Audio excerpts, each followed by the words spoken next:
Hello everyone. चलिए इस story के नेक्स्ट पार्ट को शुरू करते हैं। और बैकग्राउंड में कोई नॉइज़ आए तो प्लीज़ इग्नोर करिएगा, क्योंकि मैं अपने गांव में हूँ और सुबह का 4 बज रहा है। कुछ भी नहीं कर सकती। ओके, तो चलो आगे शुरू करते हैं। अब आगे देखते हैं। ओशियान कार को ड्राइव कर रहा है।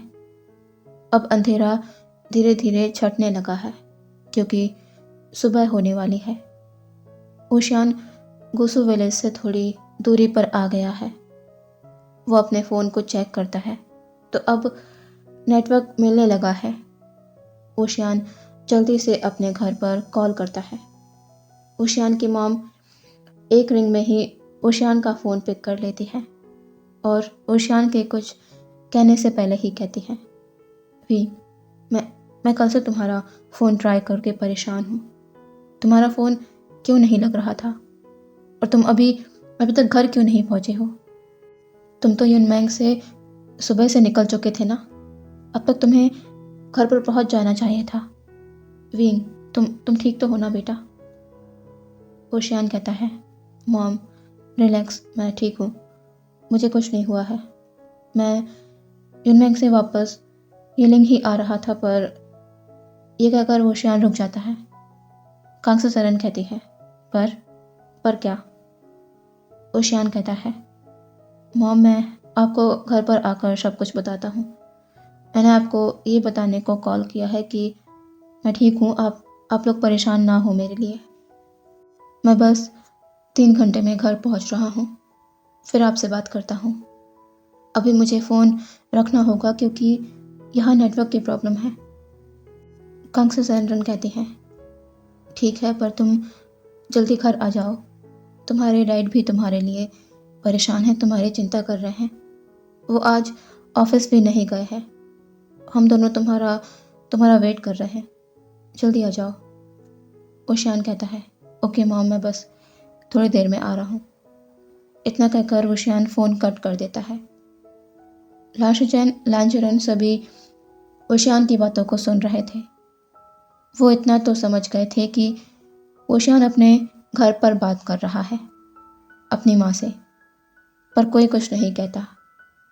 कुछ घंटों बाद ओशियान की कार चाइना के सबसे बड़े शहर हीलिंग में एंटर करती है, जहाँ ओशियान का घर, उसका वर्क प्लेस, सब कुछ हीलिंग में ही है। लांचरन और लांशुचैन यहाँ की बड़ी बड़ी बिल्डिंग्स को देखकर हैरान हो रहे थे। ये शहर बहुत ही सुंदर, आलीशान है। हर तरफ क्राउड है, ना कि विलेज की तरह शांति। उन्हें लग रहा था कि वो किसी अलग ही दुनिया में आ गए हैं। लांचरन कहते हैं, ये कौन सी जगह है? ओशियान कहता है, ये हीलिंग शहर है। इसी शहर में मेरा घर है। हम बस 10 मिनट में घर पहुंच जाएंगे। लांचरन और लांशचैन सोचते हैं, हीलिंग। उन्हें इस शहर का नाम पता है क्योंकि वो ये जानते हैं कि हीलिंग चाइना का सबसे बड़ा शहर है। थोड़ी ही देर में ओशियान की कार बहुत दूरी तक फैले एक सुंदर से गार्डन को पार करने के बाद एक लग्जरियस मैंशन के सामने आकर रुकती है। ये सुंदर सा गार्डन इस पूरे मैंशन को कवर किए हुए है, जो सब कुछ ओशियान का है। ये मैंशन ओशियान का है। ओशियान कार से बाहर आता है। उसके बाहर आते ही एक गार्ड ओशियान के पास आता है।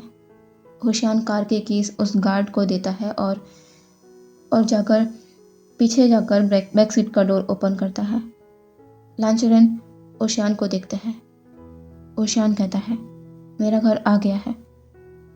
लांशुचैन लानोंगजी की तरफ का डोर ओपन करते हैं और उसकी मदद करते हैं कार से बाहर आने में।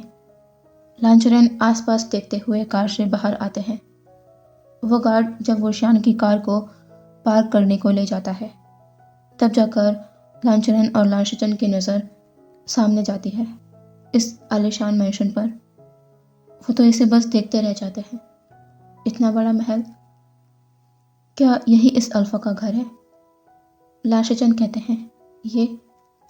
ओशियान कहता है, ये मेरा घर है, अंदर चलिए।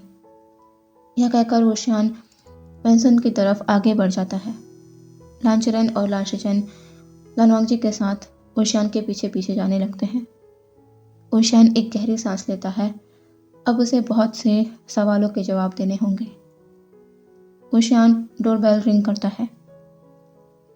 थोड़ी ही देर में डोर खुलता है और सामने एक सुंदर लेडी है जो ओशियान को देख बिना इधर उधर देखते हुए सीधे ओशियान को हग कर कहती है, विंग, तुम आ गए? तुम्हें पता है मैं कितना परेशान थी कल से? ओशियान कहता है, मॉम। तभी कांग्रेसमैन की नज़र अब पीछे खड़े लोगों पर जाती है। वो ओशियान से थोड़ा दूर होकर उसे देखती है और कहती है, विंग, ये तुम्हारे साथ कौन है? ओशियान कहता है, मॉम, क्या हम अंदर चलकर बात कर सकते हैं? फिर मैं आपके सवालों का जवाब दूंगा। कांग्रेसमैन अपना सर नोट करती है और डोर से अंदर आ जाती है। ओशियान पीछे पलट उन लोगों को देखता है और कहता है, अंदर आइए। लांचरन, लांशचन और लानवांगजी तीनों घर के अंदर आ जाते हैं। ये मैंशन जितना ब्यूटीफुल बाहर से था उससे कई गुना ज़्यादा ब्यूटीफुल अंदर से है। लांचरन और लांशचन ये तो समझ गए हैं कि ये अल्फा कोई छोटा मोटा इंसान नहीं है। ओशियान हॉल में आकर सभी को बैठने का कहता है। कांग्रेसमैन सभी को पानी सर्व करती है। वो लानवांगजी जिसके सर पर वेल है उसके पास आकर रुकती हैं। वो कहती हैं, बेटा, क्या तुम पानी पियोगे? कांग्रेसमैन ने यह बहुत ही प्यार से कहा था। कांग्रेसमैन बहुत ही काइंड और जेंटल लेडी है।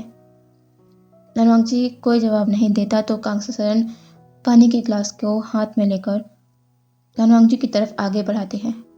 लानवांगजी ने पानी के ग्लास को देखा। वो जो कल शाम से कुछ खाया पिया नहीं है, उसे बहुत प्यास लगी है। लानवांगजी अपने कांपते हाथ को आगे बढ़ाता है और कांग्रेसमैन के हाथ से उस ग्लास को ले लेता है। कांग्रेसमैन छोटी से स्माइल कर वापस अपनी जगह पर जाकर बैठ जाती हैं। कांग्रेसमैन और वे चांग से ओशियान को देख रहे हैं और सामने बैठे लोगों को, जिनमें उन्हें ये तो पता चल गया है कि ये एक ओमेगा है जो वेडिंग रोब में है, पर सवाल ये है कि वो यहाँ क्यों है? लांचरन और लांशचन भी सभी को देख रहे हैं। ये सभी बड़े घर के हैं। उन्हें समझ नहीं आ रहा वो अपनी बात कैसे कहाँ से शुरू करे। वे चांग से कहते हैं, ओशियान, तुमने बताया नहीं हमारे घर पर ये गेस्ट कौन है? ओशियान सभी को देखता है। अब यहाँ से देखते हैं कुछ समय बाद। लांशचन की बताई सारी बातों को सुनकर कांग्रेसमैन और वे चांग से तो पूरी तरह से हिल चुके थे। वो दोनों ओशियान को देखते हैं अपने अनबिलीवेबल लुक से। कांग्रेसमैन अपनी जगह से खड़े होकर ओशियान के पास आते हैं और कहती हैं, विंग, ये मैं क्या सुन रही हूँ? ओशियान काउच से खड़ा होके अपने कदम अपनी मॉम के पास बढ़ाते हुए कहता है, मॉम, मैंने कुछ नहीं। ओशियान बस इतना ही कह पाया था और अगले पल एक जोरदार स्लैप ओशियान के गाल पर पड़ता है। सभी अपनी जगह से खड़े हो जाते हैं। लानवांगजी एकदम से फ्लिंच छोड़ता है। उसकी पकड़ अपने रोप्स पर टाइट हो जाती है। पूरे हॉल में सन्नाटा छा जाता है। घर में मौजूद सर्वेंट, गार्ड्स सभी सन्न थे। आज पहली बार होगा जब उन्होंने अपनी मैडम को यंग मास्टर पर हाथ उठाते देखा होगा, वरना उनकी मैडम ने तो आज तक ऊंची आवाज़ में यंग मास्टर को डांटा भी नहीं है, तो हाथ उठाना तो दूर की बात है। लेकिन आज सभी शौक थे। ओशियान अपना फेस सामने कर अपनी मॉम को देखता है। कांग्रेसमैन अभी बहुत गुस्से में नजर आ रही हैं। वो अपनी कोल्ड टोन में कहती हैं, अगर तुमने कुछ नहीं किया तो फिर उससे शादी क्यों कर ली? जब तुम्हारी गलती नहीं थी तो तुम्हें उससे शादी करने की भी ज़रूरत नहीं थी, पर तुमने उससे मैरिज की है और उसे अपना ओमेगा बनाकर यहाँ लेकर आए हो। मतलब गलती तुमने की थी। ओशियान अब कुछ नहीं कहता। कांग्रेसमैन चुपचाप काउच पर बैठ जाती हैं। वे चांग से उनके पास आकर उनके शोल्डर पर हाथ रखते हैं और कहते हैं, कांक्षे। कांक्षा सरन उन्हें देखती हैं और कहती हैं, आपने सुना उसने क्या किया है? उसने हमारी परवरिश का भी ख्याल नहीं किया। लांचरन और लालचंद बहुत ही शौक थे अभी कुछ देर पहले जो हुआ वो देखकर। अक्सर बड़े लोग अपने बच्चों की गलतियों को छुपाने की कोशिश करते हैं, पर इस अल्फा के माता पिता ऐसे नहीं हैं। वो भले बड़े घर के हैं पर शरीफ हैं, रीति रिवाजों संस्कारों को मानने वाले हैं। वे चांग से सामने खड़े लोगों को देखते हैं और कहते हैं, आपके भतीजे के साथ जो वो शान ने करने की कोशिश की वो सरासर गलत है। हमें वो शान से ये उम्मीद नहीं थी। हमने उसे हमेशा ओमेगास की रिस्पेक्ट करना सिखाया है, पर पता नहीं वो कैसे इतनी बड़ी गलती कर बैठा। हम उसकी तरफ से आपसे माफ़ी मांगते हैं। हम बहुत ही शर्मिंदा हैं। ओशियान के हाथों की मुट्ठियाँ कस जाती हैं। वो टाइटली अपनी आंखों को बंद करता है। वो फिर वहाँ रुक ही नहीं पाता और वहाँ से ऊपर तेजी से अपने रूम की तरफ चला जाता है। सभी उसे जाते देख रहे हैं। लांचरन कहते हैं, आपको अपने बेटे की तरफ से माफ़ी मांगने की ज़रूरत नहीं है और ना ही हम इसीलिए यहाँ पर आए हैं। आपके बेटे ने हमारे वांगजी से मैरिज की है, अपनी जिम्मेदारी ली है। हम बस यहाँ आकर देखना चाहते थे कि वांगजी यहाँ पर आपके बेटे के साथ ठीक से रह पाएगा कि नहीं, आपका बेटा उसे कहीं छोड़ ना दे। इतना कहकर लांचरन चुप हो जाते हैं।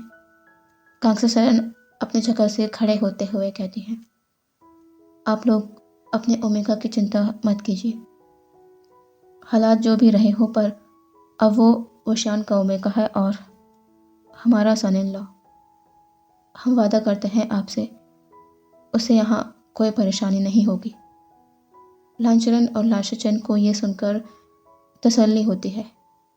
उन्हें वैसे भी यहाँ पर एक अच्छी वाइब आ रही थी, जैसे उनका वांगजी यहाँ पर खुश रहेगा, उसे यहाँ कोई तकलीफ नहीं होगी। अब यहाँ से देखते हैं ओशियान के रूम का सीन। ओशियान अभी वॉशरूम में शावर के नीचे खड़ा हुआ है। उसका फेस एक्सप्रेशन लेस है, पर उसके दिमाग में ढेरों बातें चल रही है। अब देखते हैं थोड़ी देर बाद ओशियान के डोर पर नॉक होता है। ओशियान जो रेडी हो रहा था वो कहता है, कौन है बाहर? बाहर से एक सर्वेंट कहता है, यंग मास्टर, मैडम आपको नीचे हॉल में बुला रहे हैं ब्रेकफास्ट के लिए। ओशियान कहता है, मॉम से कहो मैं आ रहा हूँ। वो सर्वेंट जी यंग मास्टर कहकर वहाँ से चला जाता है। अब देखते हैं थोड़ी देर बाद ओशियान नीचे हॉल में आता है। वो देखता है कि सभी डाइनिंग एरिया में मौजूद हैं। वो वहाँ चला जाता है और अपनी चेयर में जाकर बैठ जाता है। यहाँ पर सभी हैं, पर लानवांगजी नहीं है। मैडम यू ने सर्वेंट के हाथों लांचरन और लांशचन को गेस्ट रूम दिखा दिया था। वो सभी फ्रेश होकर आ गए हैं। कांक्षा सरन ने लानवांगजी को भी एक रूम में भेज दिया था फ्रेश होने। लानवांगजी यहाँ आने में झिझक रहा था, तो मैडम यू ने उसे वहीं पर उसका ब्रेकफास्ट भेज दिया। कांक्षा सरन सभी को ब्रेकफास्ट सर्व करते हैं। वे चांग से ओशियान को देख कहते हैं, ओशियान, मिस्टर लांचरन आज ही अपने गांव लौटना चाहते हैं। हमने उनसे रुकने को कहा, पर वो नहीं मान रहे हैं। ओशियान इस पर लांचरन और लाशाचन को देखता है और कहता है, आप लोगों को आज यहीं पर रुक जाना चाहिए। कल आप वापस अपने विलेज लौट जाइएगा। लांचरन कहते हैं, नहीं, हम बस वांगजी को छोड़ने आए थे। अब हमें कोई चिंता नहीं है। हमें भी वापस विलेज लौट जाना चाहिए और विलेज में मेरा स्कूल है। बच्चों की पढ़ाई का नुकसान होगा अगर हम विलेज नहीं पहुँचे तो। वे चांग से कहते हैं, अच्छा ऐसी बात है तो हम आपको नहीं रोकेंगे, पर आपका जब भी मन हो अपने भतीजे से मिलने का। आप यहाँ आ सकते हैं बेझिझक। लांचरन छोटे स्माइल के साथ कहते हैं, जी धन्यवाद। ओशियान कहता है, मैं ड्राइवर को विलेज का एड्रेस दे दूंगा, वो आपको आपके विलेज छोड़ आएगा। लांचरन कहते हैं, नहीं नहीं, आपको परेशान होने की ज़रूरत नहीं है, हम चले जाएंगे। ओशियान कहता है, ये शहर आप लोगों के लिए नया है, आप भटक जाएंगे, अच्छा होगा कि आप कार में जाएं। वेजांग से कहते हैं, ओशियान सही कह रहा है, हमारी बात मानिए, ड्राइवर आपको आपके विलेज सेफली छोड़ देगा। लांचरन और लांचरन वेजांग से और ओशियान की बात को नहीं टाल पाते। वो अपना सर नोट कर देते हैं। ओशियान अपना ब्रेकफास्ट फिनिश कर अपनी चेयर से उठने लगता है। तभी कांगसरन कहती हैं, कहाँ जा रहे हो तुम? ओशियान अपनी मॉम को देखता है और कहता है, ऑफिस जा रहा हूँ मॉम, एक ज़रूरी मीटिंग अटेंड करनी है। क्या आपको कुछ काम था? कांगसरन कहती हैं, क्या बोल रहे हो? तुमने मैरिज की है उससे और तुम्हारा ओमेगा अभी भी वेल में है। क्या तुम चाहते हो कि वो दिन भर वेल में ही रहे? जाकर इस रिचुअल को पूरा करो, उसके सर से वेल हटाओ, फिर ऑफिस चले जाना। वो मेरे रूम के साइड वाले रूम पर है, जाओ। ओशियान अपनी मॉम को देखता है और बस धीरे से अपना सर नोट कर ऊपर रूम की तरफ चला जाता है। ओशियान अभी अपनी मॉम के साइड वाले रूम में खड़ा है, जहाँ कांगसरन ने उसे कहा था कि लालवांगजी वहाँ पर है। ओशियान हेजिटेट करता है, पर कुछ देर सोचने के बाद वो आखिरकार डोर को नॉक कर ही देता है। ओशियान ने देखा कि डोर तो खुला हुआ है। वो रूम के अंदर आ जाता है। अंदर आकर वो देखता है कि लालवांगजी बेड पर लेटा हुआ है, शायद वो सो चुका है। ओशियान वहीं डोर के पास खड़ा हुआ है। उसे समझ नहीं आ रहा वो क्या करे। क्या वो ऐसे ही उसका वेल उठा दे या फिर उसे जगाए, या वो ऑफिस से आके?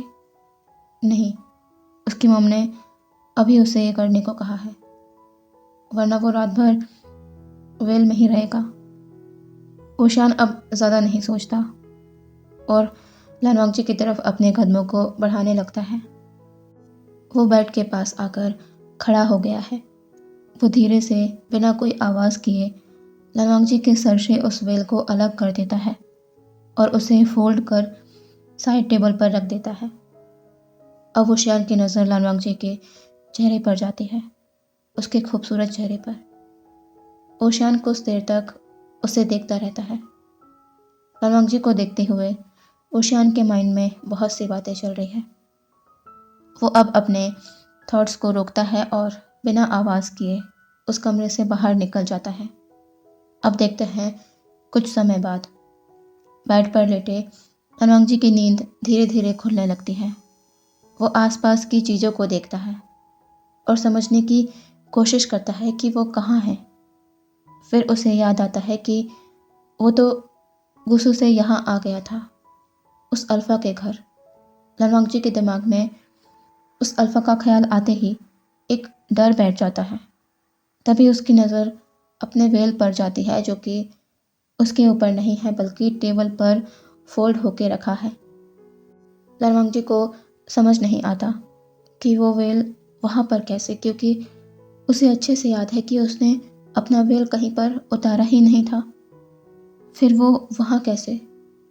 तभी लालवांगजी के रूम का दरवाज़ा खुलता है। लालवांगजी की नज़र डोर पर जाती है। वो देखता है कि उसके अंकल और काका रूम के अंदर आ रहे हैं। लालवांगजी अपने वेल को उठाता है उसे पहनने को, पर लामचरन उसे रोकते हुए कहते हैं, वांगजी, अब तुम उस वेल को क्यों पहन रहे हो? इस पर लालवांगजी कंफ्यूजिंग आइज से अपने अंकल को देखता है। लामचरन कहते हैं, तुम्हारे अल्फा ने तुम्हारे वेल को हटा दिया है, अब इसे पहनने की ज़रूरत नहीं है। लालवांगजी जब अपने अंकल की बात सुनता है तब उसे पता चलता है कि वो अल्फ़ा यहाँ आया था और उसके वेल को भी उसने ही अलग करके रखा था। लांचरन कहते हैं, वांग जी, उस अल्फा के माता पिता अच्छे लोग लगते हैं। तुम्हें यहाँ परेशानी नहीं होगी और तुम्हें डरने की भी ज़रूरत नहीं है। लालवांग जी कुछ नहीं कहता। लालचरण कहते हैं, अब हमने सब देख लिया है और हमें तसल्ली भी हो गई है कि तुम यहाँ पर अच्छे से रहोगे, तो अब हमें भी यहाँ से वापस गोसु लौट जाना चाहिए। लालवांग जी इस पर तुरंत अपना सर ऊपर कर अपने अंकल को देखता है। उसकी आंखों में डर नज़र आ रहा है, जैसे कि वो नहीं चाहता कि उसके अंकल और गागा उसे यहाँ से छोड़कर जाए। लालवांग जी अपना सर बार बार नामस्तेक करता है। लालचरण लालवांग जी के सर पर हाथ रख कहते हैं, वांग जी, जो हुआ है उसे धीरे धीरे भूलने की कोशिश करो और आगे बढ़ो। मेरा विश्वास कह रहा है कि यहाँ पर तुम्हें कुछ नहीं होगा, तुम यहाँ खुश रहोगे। उस अल्फा विभूषण का परिवार अच्छा है, फिर भी तुम्हें कुछ गलत लगे तो हमसे कह सकते हो।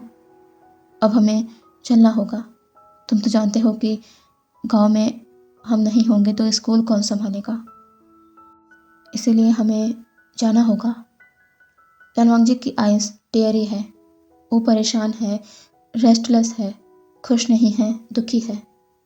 फिर भी वो अपने लिए अपने अंकल और भाई को परेशान नहीं कर सकता। वो उन्हें यहाँ नहीं रोक सकता। लालवांग जी धीरे से बस अपना सर नोट कर देता है।